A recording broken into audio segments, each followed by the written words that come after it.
அவர் யார சொல்றாரு யார சொல்றாரு அப்படின்னு நாம யோசிக்கும்படியாவே பேசிக்கிட்டு இருந்தார். ஏன்னா இப்ப இருக்கிற சூழ்நிலை யாரையும் நேரா சொல்ல முடியல, அதனால இப்படிதான் சொல்ல வேண்டியது. வீட்லயே சார் மனைவி கிட்டே இந்த விஷயத்த நேரா சொல்ல முடியாது. அந்த அம்மாவும் கணவன் மேல தப்பி குறைச்சு சவுண்டு சில விஷயம் சொல்ல மாட்டாங்க. மணி அவங்க சீரியல் பார்க்க வேண்டியிருக்கும், சாப்பாடு ரெடி பண்ணிட்டு எப்படி கேட்பாங்கன்னா ஒரு குரல் அழுத்தத்தோட சாப்பிட வாயேண்டா அப்படிம்பாங்க.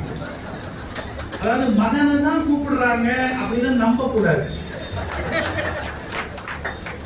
மகன் மூலமா அவங்க இன்னொருத்தருக்கு அந்த மெசேஜ் கொடுக்குறாங்க அப்படின்னு அர்த்தம்.